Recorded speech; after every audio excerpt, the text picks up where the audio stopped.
ਜਦ ਜੁੜਨ ਲੋਕਾਂ ਨਾਲ ਲੋਕ ਵੋਟਾਂ ਨਾਲ ਵੋਟ ਬਣੇ ਤਦ ਲੋਕਤੰਤਰ ਦਾ ਸਿਸਟਮ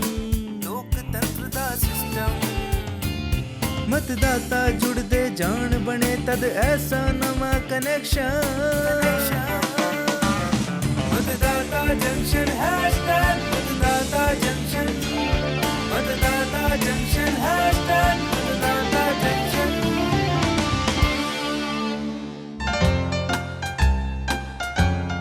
नमस्कार, मैं आ भारती। ਤੁਹਾਡੀ ਦੌੜ ਭੱਜ ਭਰੀ ਜ਼ਿੰਦਗੀ ਵਿੱਚ ਚੈਨ ਦਾ ਅਹਿਸਾਸ ਕਰਵਾਉਂਦੇ ਤੁਹਾਡੇ ਪਿਆਰੇ ਪ੍ਰੋਗਰਾਮ ਮਤਦਾਤਾ ਜੰਕਸ਼ਨ ਵਿੱਚ ਸਵਾਗਤ ਹੈ ਤੁਹਾਡਾ ਸਾਰਿਆਂ ਦਾ। ਮੈਂ ਠੀਕ ਕਿਹਾ ਨਾ ਭਾਰਤ? ਬਿਲਕੁਲ ਠੀਕ ਕਿਹਾ। ਨਮਸਕਾਰ ਦੋਸਤੋ, ਕੀ ਹਾਲ ਚਾਲ ਹੈ ਤੁਹਾਡਾ? ਉਮੀਦ ਹੈ ਠੰਡ ਦੇ ਇਸ ਮੌਸਮ ਵਿੱਚ ਤੁਸੀਂ ਸਾਰੇ ਤੰਦਰੁਸਤ ਹੋਵੋਗੇ। ਭਾਰਤੀ, ਹੁਣੇ 2 ਰਾਜਾਂ 'ਚ ਵਿਧਾਨ ਸਭਾ ਚੋਣਾਂ ਖਤਮ ਹੋਈਆਂ ਨੇ। ਹਾਂ, ਸਹੀ ਕਿਹਾ ਤੁਸੀਂ। ਗੁਜਰਾਤ ਤੇ ਹਿਮਾਚਲ ਪ੍ਰਦੇਸ਼ ਦੀ ਜਨਤਾ ਨੇ 5 ਸਾਲਾਂ ਵਾਸਤੇ ਆਪਣੀਆਂ ਸਰਕਾਰਾਂ ਚੁਣ ਲਈਆਂ ਨੇ। ਭਾਰਤੀ, ਇਹਨਾਂ ਚੋਣਾਂ ਵਿੱਚ ਤੁਸੀਂ ਦੇਖਿਆ ਹੋਵੇਗਾ ਕਿ ਰਾਜਨੀਤਿਕ ਦਲਾਂ ਨੇ ਕਿਸ ਤਰ੍ਹਾਂ ਆਪਣੇ ਲਈ ਸਮਰਥਨ ਮੰਗਿਆ। ਮਤਦਾਤਾਵਾਂ ਨੂੰ ਆਪਣੇ ਹੱਕ 'ਚ ਕਰਨ ਵਾਸਤੇ ਉਹਨਾਂ ਨੂੰ ਲੁਭਾਉਣ ਲਈ ਕਿੰਨੀਆਂ ਕੋਸ਼ਿਸ਼ਾਂ ਕੀਤੀਆਂ। ਬਿਲਕੁਲ ਠੀਕ। ਰਾਜਨੀਤਿਕ ਪਾਰਟੀਆਂ ਨੂੰ ਤਾਂ ਚੋਣਾਂ ਜਿੱਤ ਕੇ ਪਤਾ ਲੱਗ ਜਾਏਗਾ ਕਿ ਕਿਸ ਪਾਰਟੀ ਨੂੰ ਪਸੰਦ ਕੀਤਾ ਜਾ ਰਿਹਾ ਹੈ, ਪਰ ਸਾਨੂੰ ਤਾਂ ਫੌਰਨ ਸਾਡੇ ਲਿਸਨਰਸ ਦੱਸ ਦਿੰਦੇ ਨੇ ਸਾਡੀਆਂ ਕੋਸ਼ਿਸ਼ਾਂ ਬਾਰੇ, ਸਾਨੂੰ WhatsApp ਮੈਸੇਜ ਕਰਕੇ। ਮੈਂ ਤਾਂ ਸੋਚ ਰਹੀ ਹਾਂ ਅੱਜ ਪ੍ਰੋਗਰਾਮ ਦੇ ਸ਼ੁਰੂ 'ਚ ਹੀ ਕਿਉਂ ਨਾ ਆਪਣੇ ਇੱਕ ਸਰੋਤੇ ਦੀ ਆਵਾਜ਼ ਨੂੰ ਸ਼ਾमिल ਕੀਤਾ ਜਾਏ। क्यों नहीं? सभी श्रोताओं को मेरा नमस्कार। मेरा नाम राजेश पुष्करना, गांव इंटाली, तहसील मावली, जिला उदयपुर, राजस्थान से बोल रहा हूँ। मैंने एक स्वरचित कविता लिखी है जो आप सभी के समक्ष प्रस्तुत है। आओ सुने मतदाता जंक्शन, निर्वाचन विभाग का है यह फंक्शन। सभी मतदाताओं के मन को बाता, हर शुक्रवार को यह है आता। अब नहीं है मतदाता इससे दूर, कार्यक्रम है जानकारियों से भरपूर। मतदाता जंक्शन कार्यक्रम का रथ, हर मतदाता का पथ प्रदर्शक। चुनावी चाचा देते हैं जानकारी, मतदान से जुड़ी जानकारी सारी। मतदान को भी मनाए त्योहार, प्रजातंत्र में लाए बहार। आकाशवाणी और भारत निर्वाचन दोनों का साझा है कार्यक्रम। राजेश पुष्करना की पुकार, कार्यक्रम सुने हर शुक्रवार। मतदाता जंक्शन हैशटैग मतदाता जंक्शन हैशटैग मतदाता जंक्शन। ਵਾਹ ਭਾਰਤੀ, ਕੀ ਬਾਤ ਹੈ। ਤੇ ਹੁਣ ਗੱਲ ਕਰਦੇ ਹਾਂ ਆਪਣੇ ਲੋਕਤੰਤਰ ਦੀ। ਸਾਡੇ ਲੋਕਤੰਤਰ ਦੇ ਅਹਿਮ ਥੰਮ ਨੇ ਰਾਜਨੀਤਿਕ ਦਲ। ਉਹੀ ਚੋਣਾਂ ਲੜਦੇ ਨੇ, ਜਿੱਤ ਹਾਰ ਤੋਂ ਬਾਅਦ ਸੰਸਦ ਤੇ ਵਿਧਾਨ ਸਭਾਵਾਂ ਵਿੱਚ ਉਹਨਾਂ ਦੇ ਲੋਕ ਕਾਨੂੰਨ ਬਣਾਉਂਦੇ ਨੇ। ਬਿਲਕੁਲ ਸਹੀ ਕਿਹਾ ਤੁਸੀਂ ਭਾਰਤੀ। ਇੰਨਾ ਹੀ ਨਹੀਂ, ਜਨਤਾ ਦੇ ਪ੍ਰਤੀ ਸਰਕਾਰ ਹੋਏ ਜਾਂ ਵਿਰੋਧੀ ਦਲ ਦੀ ਭੂਮਿਕਾ, ਸਾਰਾ ਕੁਝ ਤਾਂ ਰਾਜਨੀਤਿਕ ਦਲ ਹੀ ਨਿਭਾਉਂਦੇ ਨੇ। ਸਵਸਥ ਤੇ ਸ਼ਕਤੀਸ਼ਾਲੀ ਲੋਕਤੰਤਰ ਦੇ 3 ਮਹੱਤਵਪੂਰਨ ਹਿੱਸੇ ਨੇ: ਉਮੀਦਵਾਰ, ਰਾਜਨੀਤਿਕ ਦਲ ਤੇ ਸਭ ਤੋਂ ਉੱਪਰ ਮਤਦਾਤਾ ਯਾਨੀ ਵੋਟਰ। ਮਤਦਾਤਾ ਜੋ ਹੁੰਦਾ ਹੈ ਲੋਕਤੰਤਰ ਦਾ ਭਾਗਯ ਵਿਧਾਤਾ। ਆਇਆ ਲੋਕਤੰਤਰ ਦਾ ਮੇਲਾ, ਹਰ ਵੋਟ ਜ਼ਰੂਰੀ। ਆਇਆ ਵੋਟਾਂ ਵਾਲਾ ਮੇਲਾ, ਹਰ ਵੋਟ ਕੀਮਤੀ। ਵੋਟ ਕੀਮਤੀ, ਵੋਟ ਕੀਮਤੀ, ਵੋਟ ਕੀਮਤੀ। ਹਰ ਇੱਕ ਨੇ ਵੋਟ ਹੈ ਪਾਉਣੀ, ਬੜੀ ਵੋਟ ਕੀਮਤੀ।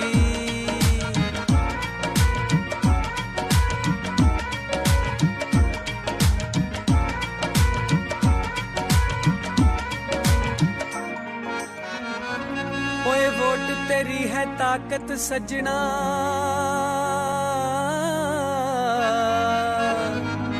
ਕਿਤੇ ਕਰੀ ਨਾ ਤੂੰ ਬੇਕਾਰ। ਹੱਕ ਤੇਰਾ, ਆਵਾਜ਼ ਤੇਰੀ ਏ ਸਭ ਤੋਂ ਵੱਡਾ ਹਥਿਆਰ। ਸਭ ਆਪਣਾ ਫਰਜ਼ ਨਿਭਾਈਏ, ਕਰੋ ਵੋਟ ਜ਼ਰੂਰੀ। ਵਾਹ, ਕਿਆ ਸੰਜੋਗ ਹੈ। ਅਸੀਂ ਹਾਲੇ ਚੋਣਾਂ ਦੀ ਗੱਲ ਵੀ ਸ਼ੁਰੂ ਨਹੀਂ ਕੀਤੀ ਤੇ ਆ ਗਏ ਸਾਡੇ ਚੁਣਾਵੀ ਚਾਚਾ। ਨਮਸਕਾਰ ਚਾਚਾ ਜੀ। ਉਹ ਨਮਸਕਾਰ ਬੱਚਿਓ, ਨਮਸਕਾਰ। ਦੇਖੋ ਆ ਹੀ ਗਿਆ ਨਾ ਮੈਂ ਘੁੰਮਦਾ ਘੁਮਾਉਂਦਾ ਮਤਦਾਤਾ ਜੰਕਸ਼ਨ ਤੇ। ਵੈਸੇ ਕੀ ਗੱਲਬਾਤ ਚੱਲ ਰਹੀ ਸੀ ਚਾਚਾ ਜੀ? ਅਸੀਂ ਗੱਲ ਕਰ ਰਹੇ ਸੀ ਰਾਜਨੀਤਿਕ ਦਲਾਂ ਦੀ। ਚੋਣਾਂ ਤਾਂ ਅਸਲ 'ਚ ਉਹੀ ਲੜਦੇ ਨੇ, ਉਹੀ ਜਿੱਤਦੇ ਨੇ ਜਾਂ ਹਾਰਦੇ ਨੇ, ਪਰ ਉਹਨਾਂ ਨੂੰ ਲੈ ਕੇ ਕੈਸੀ ਨਿਯਮਾਵਲੀ ਹੈ ਜਾਂ ਵਿਵਸਥਾ ਹੈ, ਇਸ ਬਾਰੇ ਅਸੀਂ ਜਾਣਦੇ ਹੀ ਨਹੀਂ। ਤਾਂ ਅਸੀਂ ਕਿਸ ਵਾਸਤੇ ਆ ਭਲਾ? ਮਤਲਬ इस बार सिर्फ मैं, क्योंकि बई अज कल्पना वो नहीं हार सकेगी। ਉਹਦਾ ਫੋਨ ਆਇਆ ਸੀ ਕਿ ਉਹ ਕਿਸੇ ਖਾਸ ਕੰਮ 'ਚ ਬਿਜ਼ੀ ਹੈ। ਕੋਈ ਗੱਲ ਨਹੀਂ ਚਾਚਾ ਜੀ, ਤੁਸੀਂ ਤਾਂ ਆ ਗਏ ਹੋ ਨਾ। ਸਾਨੂੰ ਤਾਂ ਤੁਹਾਡੇ ਤੇ ਪੂਰਾ ਭਰੋਸਾ ਹੈ, ਤਾਂ ਹੀ ਤਾਂ ਆਪਣੇ ਸਾਰੇ ਸਵਾਲ ਅਸੀਂ ਤੁਹਾਡੇ ਸਾਹਮਣੇ ਰੱਖਦੇ ਹਾਂ ਤੇ ਤੁਸੀਂ ਉਹਨਾਂ ਨੂੰ ਚੁਟਕੀ 'ਚ ਹੀ ਸੁਝਾ ਦਿੰਦੇ ਹੋ। ਚਲੋ, ਆਪਣੇ ਦੇਸ਼ ਵਿੱਚ ਚੋਣਾਂ ਵਾਸਤੇ ਇੱਕ ਕਾਨੂੰਨ ਹੈ, ਲੋਕ ਪ੍ਰਤੀਨਿਧਿਤਵ ਅਧਿਨਿਯਮ। ਵੀ ਦੇਸ਼ ਦੀਆਂ ਪਹਿਲੀਆਂ ਆਮ ਚੋਣਾਂ ਤੋਂ ਠੀਕ ਪਹਿਲਾਂ ਸਨ 1951 ਵਿੱਚ ਇੱਕ ਕਾਨੂੰਨ ਬਣਾਇਆ ਗਿਆ ਸੀ। ਇਸੇ ਕਾਨੂੰਨ ਤਹਿਤ ਰਾਜਨੀਤਿਕ ਪਾਰਟੀਆਂ ਦੀ ਰਜਿਸਟ੍ਰੇਸ਼ਨ ਹੁੰਦੀ। ਅੱਛਾ ਚਾਚਾ ਜੀ, ਤੇ ਰਜਿਸਟ੍ਰੇਸ਼ਨ ਕਰਦਾ ਕੌਣ ਹੈ? ਦੇਖੋ ਵੀ ਰਾਜਨੀਤਿਕ ਪਾਰਟੀਆਂ ਦੀ ਰਜਿਸਟ੍ਰੇਸ਼ਨ ਕਰਦਾ ਹੈ ਚੋਣ ਕਮਿਸ਼ਨ। ਉਹੀ ਚੋਣ ਕਮਿਸ਼ਨ ਜੋ ਰਾਸ਼ਟਰਪਤੀ, ਉਪ ਰਾਸ਼ਟਰਪਤੀ, ਸੰਸਦ, ਵਿਧਾਨ ਸਭਾਵਾਂ ਤੇ ਵਿਧਾਨ ਪਰਿਸ਼ਦਾਂ ਦੀ ਚੋਣ ਕਰਵਾਉਂਦਾ ਹੈ। ਬਈ ਦੇਖੋ, ਆਪਣੇ ਦੇਸ਼ ਵਿੱਚ 8 ਰਾਸ਼ਟਰੀ ਦਲ ਨੇ ਜਿਨ੍ਹਾਂ ਨੂੰ ਚੋਣ ਕਮਿਸ਼ਨ ਵੱਲੋਂ ਮਾਨਤਾ ਪ੍ਰਾਪਤ ਹੈ, ਤੇ ਰਾਜ ਪੱਧਰੀ ਮਾਨਤਾ ਪ੍ਰਾਪਤ ਦਲਾਂ ਦੀ ਸੰਖਿਆ ਹੈ 55। ਅੱਛਾ ਚਾਚਾ ਜੀ, ਰਾਸ਼ਟਰੀ ਤੇ ਰਾਜ ਪੱਧਰੀ ਮਾਨਤਾ ਪ੍ਰਾਪਤ ਕਰਨ ਲਈ ਚੋਣ ਕਮਿਸ਼ਨ ਨੇ ਕੋਈ ਗਾਈਡਲਾਈਨਸ ਵੀ ਜਾਰੀ ਕੀਤੀ? ਬਿਨਾਂ ਗਾਈਡਲਾਈਨ ਤੋਂ ਵੀ ਕੁਝ ਸੰਭਵ ਹੋ ਸਕਦਾ ਭਲਾ? ਨਹੀਂ, ਦੇਖੋ, ਚੋਣ ਕਮਿਸ਼ਨ ਨੇ ਗਾਈਡਲਾਈਨ ਬਣਾਈ ਹੋਈ। ਚੋਣ ਕਮਿਸ਼ਨ ਨੇ ਚੋਣਾਂ ਵਿੱਚ ਸ਼ਿਕਾਇਤਾਂ ਦੇ ਨਿਪਟਾਰੇ ਤੇ ਉਮੀਦਵਾਰਾਂ ਨੂੰ ਬਿਹਤਰ ਸੁਵਿਧਾ ਮੁਹੱਈਆ ਕਰਨ ਵਾਸਤੇ ਸੁਵਿਧਾ ਤੇ ਸਮਾਧਾਨ ਨਾਵਾਂ ਦੇ 2 ਪੋਰਟਲ ਵੀ ਲਾਂਚ ਕੀਤੇ ਹੋਏ ਨੇ। ਤਾਂ ਜ਼ਰਾ ਸਹੀ ਤਰੀਕੇ ਨਾਲ ਦੱਸੋ ਨਾ ਚਾਚਾ ਜੀ। ਤਾਂ ਸੁਣੋ ਫਿਰ, ਸੁਣ ਰਹੇ ਹੋ ਨਾ? ਸੁਣ ਰਹੇ ਹਾਂ ਚਾਚਾ ਜੀ, ਅਸੀਂ ਵੀ ਤੇ ਸਾਡੇ ਸਰੋਤੇ ਵੀ। ਹੋਈ ਨਾ ਗੱਲ।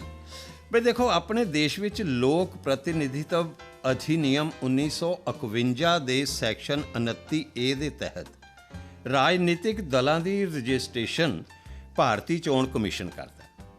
ਬਈ ਇਸ ਅਧਿਨਿਯਮ ਦੇ ਅਨੁਸਾਰ ਹਰੇਕ ਰਾਜਨੀਤਿਕ ਦਲ ਨੂੰ ਆਪਣੇ ਗਠਨ ਦੇ 30 ਦਿਨਾਂ ਵਿੱਚ ਚੋਣ ਕਮਿਸ਼ਨ ਨੂੰ ਨਿਰਧਾਰਿਤ ਤਰੀਕੇ ਨਾਲ ਆਵੇਦਨ ਕਰਨਾ ਜ਼ਰੂਰੀ ਹੈ। ਸਾਰੇ ਰਜਿਸਟਰਡ ਰਾਜਨੀਤਿਕ ਦਲ ਸ਼ੁਰੂਆਤੀ ਤੌਰ ਤੇ ਗੈਰ ਮਾਨਤਾ ਪ੍ਰਾਪਤ ਦਲ ਦੇ ਤੌਰ ਤੇ ਕੰਮ ਕਰਦੇ ਨੇ, ਜਦੋਂ ਤੱਕ ਉਹ ਰਾਸ਼ਟਰੀ ਜਾਂ ਰਾਜ ਪੱਧਰੀ ਪਾਰਟੀ ਹੋਣ ਲਈ ਨਿਰਧਾਰਿਤ ਸ਼ਰਤਾਂ ਨੂੰ ਪੂਰਾ ਨਾ ਕਰ ਲੈਣ। ਅਸੀਂ ਤਾਂ ਸੋਚਿਆ ਸੀ ਕਿ ਰਾਸ਼ਟਰੀ ਰਾਜਨੀਤਿਕ ਦਲ ਬਣਨਾ ਆਸਾਨ ਹੋਵੇਗਾ, ਪਰ ਐਸਾ ਨਹੀਂ ਹੈ।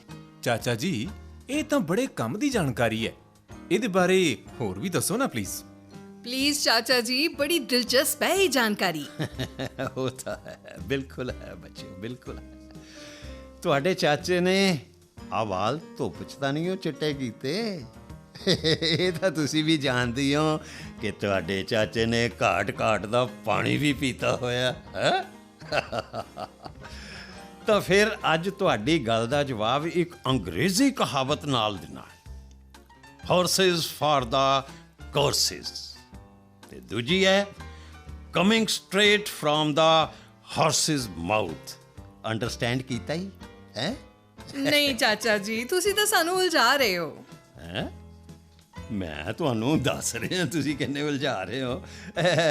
ਵੈਸੇ ਐਸੀ ਗੱਲ ਨਹੀਂ ਹੈ, ਮੈਂ ਯਾਨੀ ਤੁਹਾਡਾ ਚਾਚਾ ਹਰੇਕ ਗੱਲ ਨੂੰ ਚੰਗੀ ਤਰ੍ਹਾਂ ਦੱਸ ਵੀ ਸਕਦਾ ਹੈ ਤੇ ਸਮਝਾ ਵੀ ਸਕਦਾ ਹੈ, ਪਰ ਬਿਹਤਰ ਤਾਂ ਇਹ ਹੋਏਗਾ ਕਿ ਆਪਾਂ ਸਾਰੀ ਜਾਣਕਾਰੀ ਵਾਸਤੇ ਸੀਨੀਅਰ ਪ੍ਰਧਾਨ ਸਚਿਵ जनाब A.N. भारजी कोल चलते हैं, वो दसणगे। अधिनियम 1951 के सेक्शन 29A के अंतर्गत राजनीतिक दलों का पंजीकरण भारतीय निर्वाचन आयोग द्वारा किया जाता है।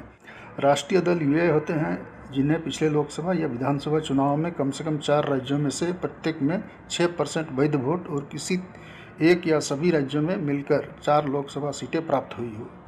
दूसरी शर्त है पिछले लोकसभा चुनाव में कम से कम 3 राज्यों में कुल मिलाकर 2% सीटें प्राप्त हुई हो। तीसरी शर्त है वह पार्टी कम से कम 4 राज्यों में राज्य स्तरीय दल के रूप में भी मान्यता प्राप्त हो। राज्य स्तरीय दल की मान्यता के लिए जरूरी है किसी दल को पिछले विधानसभा चुनाव में कुल वैध मत का कम से कम 6% वोट और न्यूनतम 2 सीटों पर जीत प्राप्त हो। दूसरी बात, पिछले लोकसभा चुनाव में कुल पड़े वैध वोट का 6% दल को प्राप्त हो तथा कम से कम 1 लोकसभा सीट पर जीत प्राप्त हो। तीसरी बात, पिछले विधानसभा चुनाव में पार्टी कम से कम 3 सीटों पर जीत हासिल करे या उस विधानसभा की 3% सीटों पर जो भी अधिक हो उस पर जीत हासिल करे। इसके अतिरिक्त दल को हर 25 लोकसभा सीटों से कम 1 सीट पर जीत मिली हो। साथ ही पार्टी अपने राज्य के चुनाव में कम से कम कुल बहुमत का 8% या उससे अधिक वोट प्राप्त करे। भारत निर्वाचन आयोग में राजनीतिक दलों की शिकायतों का समाधान और प्रत्याशियों को बेहतर सुविधा उपलब्ध कराने के लिए सुविधा और समाधान नामक 2 पोर्टल भी लॉन्च किया है। वाह, ਇੰਨੀ ਵਧੀਆ ਜਾਣਕਾਰੀ ਵਾਸਤੇ AN ਭਾਰ ਜੀ ਦਾ ਬਹੁਤ-ਬਹੁਤ ਸ਼ੁਕਰੀਆ। ਭਾਰਤ, ਸਾਡੇ ਸਰੋਤਿਆਂ ਦੀ ਹਿੱਸੇਦਾਰੀ ਤੋਂ ਬਗੈਰ ਤਾਂ ਇਹ ਪ੍ਰੋਗਰਾਮ ਅਧੂਰਾ ਜਿਹਾ ਲੱਗਦਾ ਹੈ। ਠੀਕ ਕਹਿ ਰਹੇ ਹੋ ਤੁਸੀਂ ਭਾਰਤੀ। ਉਹਨਾਂ ਵਾਸਤੇ ਗੱਲ ਹੋ ਰਹੀ ਹੈ ਤੇ ਉਹਨਾਂ ਦੀ ਵੀ ਗੱਲ ਹੋ ਜਾਏ, ਵਧੀਆ ਹੀ ਹੈ ਨਾ ਫਿਰ। ਬਿਲਕੁਲ, ਮੇਰੇ ਦਿਲ ਦੀ ਗੱਲ ਕਹਿ ਦਿੱਤੀ ਤੁਸੀਂ। ਹੁਣ ਵਕਤ ਹੈ ਸਰੋਤਾ ਮੰਚ ਦਾ, ਯਾਨੀ ਸਰੋਤਿਆਂ ਤੋਂ ਪ੍ਰਾਪਤ ਰਿਕਾਰਡਿੰਗ ਨੂੰ ਸੁਣਵਾਉਣ ਦਾ। ਬਈ ਇੱਕ ਗੱਲ ਮੈਨੂੰ ਬਹੁਤ ਚੰਗੀ ਲੱਗੀ। ਕਿਹੜੀ ਗੱਲ ਚਾਚਾ ਜੀ? ਇਹੋ ਹੀ ਬਈ ਕਿ ਸਾਡੇ ਇਸ ਪ੍ਰੋਗਰਾਮ ਨੂੰ ਸੁਣਨ ਵਾਲੇ ਇਹਨੂੰ ਨਾ ਸਿਰਫ ਸੁਣਦੇ ਆ, ਸਗੋਂ ਇਹਦੇ ਵਿੱਚ ਹਿੱਸਾ ਲੈਣ ਵਾਸਤੇ ਵੀ ਬੇਤਾਬ ਰਹਿੰਦੇ ਨੇ। ਗੱਲ ਭਾਵੇਂ ਪੁੱਛੇ ਗਏ ਸਵਾਲ ਦਾ ਜਵਾਬ ਦੇਣ ਦੀ ਹੋਏ ਜਾਂ ਫਿਰ ਆਪਣੀ ਪ੍ਰਤੀਕਿਰਿਆ ਕਵਿਤਾ ਜਾਂ ਗੀਤ ਦੇ ਜ਼ਰੀਏ ਸਾਡੇ ਨਾਲ ਜੁੜਨ ਦੀ ਗੱਲ ਹੋਵੇ। ਜੀ ਹਾਂ ਚਾਚਾ ਜੀ, ਇਹ ਗੱਲ ਤਾਂ ਹੈ ਹੀ ਹੈ। ਤਾਂ ਫਿਰ ਆਓ सुनते हैं इस बार सानू कित्थों दी मिली है रिकॉर्डिंग। नमस्कार श्रोताओं, मैं आपका दोस्त विकेश प्रजापति, ग्राम बनगुआ, पोस्ट बरुआ सागर, जिला झांसी, उत्तर प्रदेश। मतदाता जंक्शन कार्यक्रम बहुत अच्छा लग रहा है मुझे सुनकर। जागरूकता भरा कार्यक्रम चुनाव आयोग और आकाशवाणी के सहयोग से, जो हमारा स्वतंत्र भारत है और हम अपने मत का उपयोग करके अपनी सरकारों को चुनकर अपने अधिकारों की रक्षा करके बहुत अच्छा एक सार्थक कहा जाए एक अच्छी सरकार हम चुनें और हम अपने मत का उपयोग करें। मत की एक अपनी पहचान है।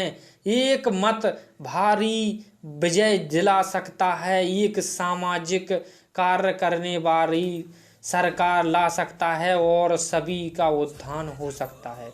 मतदाता जंक्शन कार्यक्रम से जुड़कर बहुत अच्छा लगा। देश में योगदान करो, पर्व चुनाव का मतदान करो, सबका कर्तव्य है ये पहचान हमारी है, अपना अपना वोट करना सबकी जिम्मेदारी है। जागो रे जागो। ਭਾਰਤੀ, ਇੱਕ ਗੱਲ ਤਾਂ ਰਹਿ ਹੀ ਗਈ। ਕਿਹੜੀ ਗੱਲ? ਬਈ ਪਿਛਲੇ ਐਪੀਸੋਡ 'ਚ ਪੁੱਛੇ ਗਏ ਸਵਾਲ ਦੀ ਗੱਲ, ਉਹਦੇ ਸਹੀ ਜਵਾਬ ਦੀ ਗੱਲ ਤੇ ਨਾਲੇ ਸਹੀ ਜਵਾਬ ਦੇ ਕੇ ਜੇਤੂ ਚੁਣੇ ਜਾਣ ਵਾਲੇ ਲੱਕੀ ਜੇਤੂ ਦੇ ਐਲਾਨ ਦੀ ਗੱਲ। ਓ ਹਾਂ, ਤਾਂ ਫਿਰ ਇਹਦੇ ਵਾਸਤੇ ਚੱਲਦੇ ਹਾਂ ਆਪਣੇ ਕੁਇਜ਼ ਯਾਨੀ ਸਵਾਲ ਜਵਾਬ ਸੈਕਸ਼ਨ ਵਿੱਚ। मतदाता जंक्शन ਦੇ ਕੁਇਜ਼ ਸੈਕਸ਼ਨ 'ਚ ਆਪ ਸਭ ਦਾ ਸਵਾਗਤ। ਪਿਛਲੇ ਐਪੀਸੋਡ 'ਚ ਸਾਡਾ ਸਵਾਲ ਸੀ ਕਿ ਭਾਰਤੀ ਚੋਣ ਕਮਿਸ਼ਨ ਨੇ 4 ਨਵੰਬਰ 2022 ਨੂੰ ਕਿਹੜੀ ਐਪ ਦਾ ਸੁਧਰਿਆ ਹੋਇਆ ਰੂਪ ਯਾਨੀ ਨਵਾਂ ਵਰਜ਼ਨ ਲਾਂਚ ਕੀਤਾ ਸੀ। ਇਸ ਸਵਾਲ ਦਾ ਸਹੀ ਜਵਾਬ ਹੈ PWD ਐਪ। ਇਸ ਸਵਾਲ ਦੇ ਜਵਾਬ ਵਾਸਤੇ ਸਾਨੂੰ ਹਜ਼ਾਰਾਂ ਸ਼ਰੋਤਿਆਂ ਦੇ WhatsApp ਮੈਸੇजेस ਮਿਲੇ ਨੇ ਤੇ ਇਹਨਾਂ ਸਾਰਿਆਂ ਵਿੱਚੋਂ ਲੱਕੀ ਵਿਜੇਤਾ ਨੇ ਡਾਖਾਨਾ ਕੁਲੱਕੜ ਪਲੱਕੜ ਕੇਰਲ ਦੇ ਰਹਿਣ ਵਾਲੇ P ਸੁਬਰਾਮਨੀਅਨ। P ਸੁਬਰਾਮਨੀਅਨ ਨੂੰ ਆਕਾਸ਼ਵਾਣੀ ਵੱਲੋਂ ਤੇ ਭਾਰਤੀ ਚੋਣ ਕਮਿਸ਼ਨ ਵੱਲੋਂ ਢੇਰ ਸਾਰੀਆਂ ਮੁਬਾਰਕਾਂ। ਤੁਹਾਡਾ ਇਨਾਮ ਬਹੁਤ ਜਲਦ ਤੁਹਾਡੇ ਵੱਲੋਂ ਦਿੱਤੇ ਪਤੇ ਉੱਪਰ ਭਾਰਤੀ ਚੋਣ ਕਮਿਸ਼ਨ ਵੱਲੋਂ ਪਹੁੰਚਾ ਦਿੱਤਾ ਜਾਏਗਾ। ਤੇ ਹੁਣ ਨੋਟ ਕਰ ਲਓ ਜੀ ਸਾਡੇ ਇਸ ਐਪੀਸੋਡ ਦਾ ਸਵਾਲ। ਇਸ ਸਮੇਂ ਤੱਕ ਕੁੱਲ ਕਿੰਨੀਆਂ ਰਾਸ਼ਟਰੀ ਪਾਰਟੀਆਂ ਭਾਰਤੀ ਚੋਣ ਕਮਿਸ਼ਨ ਕੋਲ ਰਜਿਸਟਰਡ ਹਨ? ਸਵਾਲ ਦੁਹਰਾ ਰਿਹਾ ਕਿ ਇਸ ਵੇਲੇ ਤੱਕ ਕੁੱਲ ਕਿੰਨੀਆਂ ਰਾਸ਼ਟਰੀ ਪਾਰਟੀਆਂ ਭਾਰਤੀ ਚੋਣ ਕਮਿਸ਼ਨ ਕੋਲ ਰਜਿਸਟਰਡ ਹਨ? ਇਸ ਸਵਾਲ ਦਾ ਜਵਾਬ ਆਉਂਦੇ ਸੋਮਵਾਰ ਤੱਕ ਸਾਡੇ WhatsApp ਨੰਬਰ ਰਾਹੀਂ ਸਾਡੇ ਕੋਲ ਪਹੁੰਚ ਜਾਣਾ ਚਾਹੀਦਾ ਹੈ। ਸਾਡਾ WhatsApp ਨੰਬਰ ਹੈ 9990 31950। ਦੋਸਤੋ, ਪ੍ਰੋਗਰਾਮ ਸੁਣਨ ਤੇ ਇਹਦੇ ਨਾਲ ਜੁੜਨ ਵਾਸਤੇ ਤੁਹਾਡਾ ਬਹੁਤ ਸ਼ੁਕਰੀਆ। ਹੁਣ ਵਕਤ ਆ ਗਿਆ ਹੈ ਮਤਦਾਤਾ ਜੰਕਸ਼ਨ 'ਚ ਤੁਹਾਡੇ ਕੋਲੋਂ ਵਿਦਾ ਲੈਣ ਦਾ।